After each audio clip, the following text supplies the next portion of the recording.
Welcome back to David Moore Engineering. So today is a bit of a funny day because Ross has turned up early and we're now stuck not really able to get on with a lot. So we're going to take you guys inside and show you a little bit of what's been going on because it's gone absolutely crazy.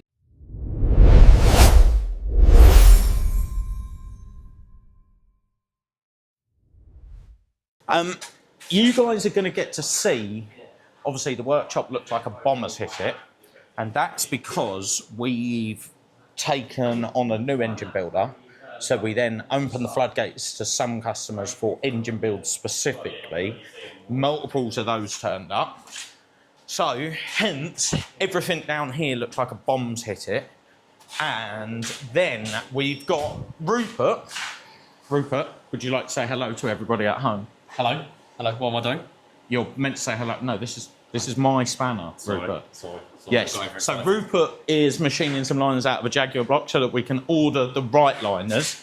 Harold is line boring a BMW block with our new line boring attachment. So that is this fancy little bit of kit here. That's so shiny. So that we can line bore on the CNC machine. Yeah. So, speaking to the microphone. What do you want me to say? I don't know. Nothing inappropriate. So, and then if we go upstairs, so lots has been happening. So let's get upstairs. I'm sure you're going to see Tom in a moment. So again, you can see that it looks like a bomber's hit it. So we started off putting some racking in. And in putting the racking in, the whole concept of that up here was going to be company storage. And then because we got the new engine builder starting, we need to sort out next door because that was engine building and company storage.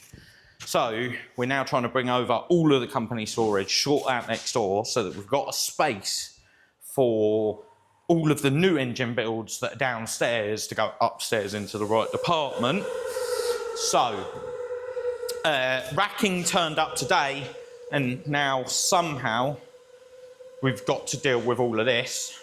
But on top of that, we've also found the problem, and this is the biggest problem really we've had for a little while, is getting stuff in from foreign countries for repair and return.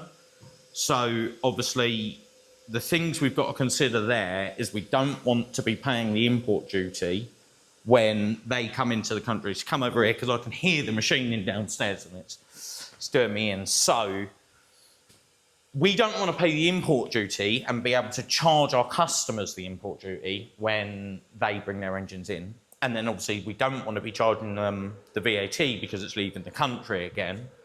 And since starting the YouTube channel, we've very much gone very, very international. So we've got multiple customers now sending engines for repair and return from overseas. What we found is there's two ways to do that. One is you can do it up to 5 times a year, I think it is, and that's a import by declaration or something. So that's what we've had to do with a couple, but we're now hitting the limit for that, and we're going through all of the rigmarole with HMRC and trying to fill out all of the right forms to be able to do it under our own IPR number, I think it is. So once we get all of that sorted, we'll officially be able to deal with, foreign or, customers overseas, be able to import all of the goods for repair and return, get everything back. So that's been going on. This has been going on. The new member of staff is happening. And then on top of that, one of our very big customers has just phoned up with a Formula One engine that's meant to be racing at Goodwood that we need to get some work on. So with that in mind, I suppose we better get you upstairs in the old workshop and we will show you why and what's going on with everything over here. So now obviously we're upstairs in the old unit. For you guys that have been watching, you've probably seen a bit up in here. So you'll notice a couple of the lights are out up here, which is something we've been needing to do, and it's something that's been bugging me because through here is the clean, tidy build room. So, but one of the things that bugs me is the fact that you have to go from our nice workshop downstairs, walk through this bit to get to the nice build room, and when you're showing customers around, it's something that bugs me a little bit. And when we built up here, you had lights that worked, but also anything that was on the shelves was just engine rebuilds. And then slowly but surely, we sort of took one rack and that sort of became company storage, so on and so on and so on. So with the new engine builder coming, what we sort of said is we really need to prioritise up here being just for engine rebuilds, and then next door being all of the company storage in one place. So that's any DIY tools that you have to have, you know, bits of paint for touch-ups and stuff like that. All of the cabling and plug sockets that we tend to sort of stock for whenever a machine turns up, we can just wire it up there and then. Mandrels for the line honing machine, all of your consumables all in one place, all your material stock. You know, there's so much we have to keep. And then me and Chris came up here the other night and started talking about it. And this whole idea was meant to be, you know, over the next 3 to 5 months, we'll get round to it. The very next day, the new engine builder phoned and said, look, have you got a job going? And we sort of have had to sort of take the jump because good help's hard to find.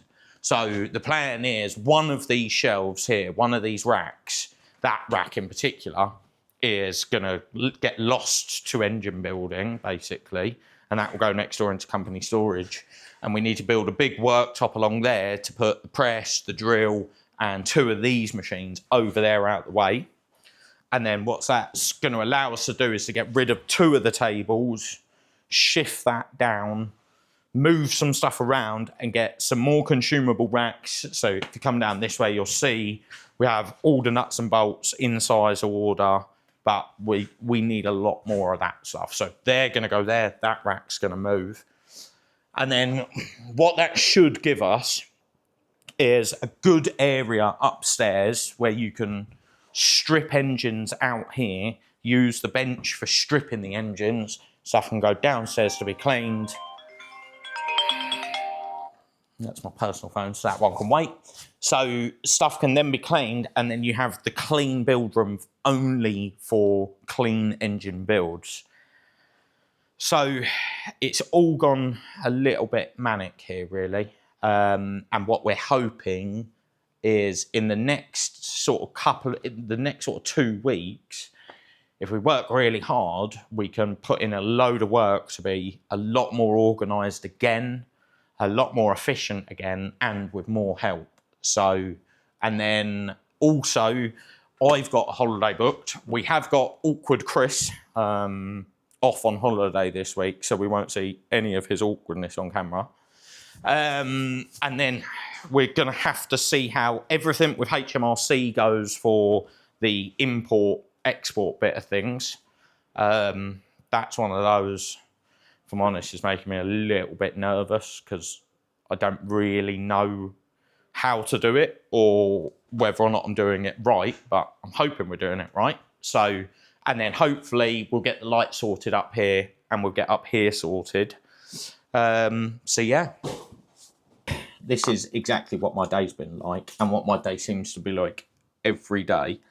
So we just had an email through from HMRC basically asking for me to authorise my email so that they can talk to me via email. And this is all to do with the application for everything else. So I've now got to get the form. The printer's decided to stop working last week. So I've now got to get the form over to next door so that I can print that, hand sign it, rescan it and get it back in. So I need to download this and then resend it to myself. Because basically we've got some shipments coming in and it'll be a whole lot easier with the number, but they're not here yet. So, and the woman from HMRC has said she will, so 1 second, she will sort of process the application as quick as possible if I can approve the fact that she can talk to me by email, d.moore. There we go. So I've now got to get this form done over. Somehow I think this is going to be another interruption. You're right, Tom? Yeah, I've taken everything down that you need. Yeah. This is my nephew, the apprentice. So he's been the muscle for the day. And lo and behold, like this. So I was trying to do some work. Then Ross turned up to do a YouTube video. So I tried to do an attempt at that. Now I've got to do some office work, and now I've got to do some management work. Everything from over here is done. Yeah. Okay. Start putting a rack together next door, and then I'll come grab her. Sweet. Yeah. Start doing that, because I'll have to tidy a bit up here and organise up here, and then we can start running everything up. All right, big man? Thank you very much, Tom. So I need to get this over, get this printed, and then get this signed off back to HMRC, and hopefully they can fix all of that. So let me go get this done. So with my printer, oh God, what am I doing? I might be good at machining stuff, but I'm really not very good at any of this, I'll be honest. Scan documents. So with my printer not working, neither is my scanner. Have you guys at home, do you actually know you can actually scan via your phone? So we managed to get that printed, done and signed so that that can go back to HMRC. And then I suppose in a minute we're going to actually have to work out how to say goodbye to everyone and hope that you guys are all going to stick around to actually watch a proper video next week. Yeah, we'll see you in 1 second. So again, this is what my day's like. Harry's called us over, so I'll let Harry speak about what's going on. Okay. So this is our... Well, hold on. I'll wind it over a little bit so you can see it easier. So we've got BMW block to line bore to a plus ½ mil size for new bearings. And this is our new 90-degree line boring head, which we developed and designed in-house. Apart from, well, we've modified an existing 90-degree angle boring head, basically. So we designed this adapter boss and had it manufactured. This whole spindle inside, the spindle on the back of this boring head is custom machined to suit our needs, basically. And we're just going through the first few cuts and kind of sussing out what it's doing and sorting out any little teething problems. The problem that you got is line boring's one of those jobs where it's quite a difficult job to do, and it's quite a time-consuming job. And then when you get jobs like this, where it's steel main cap on an alley block, that's when you get the problems. Yeah, because it's going through a soft material into a harder material. So the whole point of this whole exercise was to get a quicker and better and more accurate way of doing it. So, but what we're finding, look, Ross, if you go in right up close, right, you can see you're just getting some chatter marks. I don't know if we'll be able to show you guys, but look, just here, do you want to point basically, as it's coming out of the steel main cap and into the alley, you're getting the lightest bit of chatter, which, I don't know. I don't know if, like, some machine shops would sit there and say that that's okay, but to us, it's not. And I think probably the only way we're going to get round all of this is you're going to have to line hone it afterwards to get that surface finish. The final finish would be nice then. So you can line bore it almost to size, you can take out all of the damage and then get it in. But we wanted something, and this is what we're trying to develop, is something that you can just do in one hit. But it's not really getting there, is it? Not quite, yeah. I want to play around with a few different speeds and feeds. Yeah. Maybe even some different inserts, but it's always the way you get as the insert loads up into the steel. Because if Ross could get round the other side, there's no chatter. Oh yeah, come Let's round. see if we can. Yeah, so, Ross, can you come round? If you come round here and get in that shot there, so, right? Point to it. Yeah, so like here, there's no chatter, and I think that's because the insert is initially loading up into the material, and then by a halfway point, it sort of relaxes a bit and chatters on its way out of the steel. And this is the problems we get, isn't it? And the problems we get on a day-to-day basis.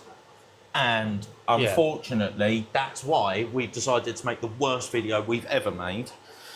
Because everything here at the moment is just, it's like my day at the moment is like that. Hence, Harry's called over and gone, Dave, I'm now getting this problem. Tom's going, Dave, I'm getting this problem. Dave, I've finished this. HMRC are emailing and so on and so on. So I think I need to get Tom sorted. So I think that's going to be it for this week's video. And if you guys bother to stay around and come back next week, we might actually have a proper video of us doing some machining for you. So we'll see you guys next week. Do you want the big microphone back? Rupert, would you like the big microphone I would love back? the big microphone, to be honest. Perfect. I hold it. Say goodbye to everybody at home. Goodbye, everybody at home. Have a good evening, good night, good morning. You know this is going on social media. don't I am you? well aware. This is what get all the views in. Perfect. Nice shade of red.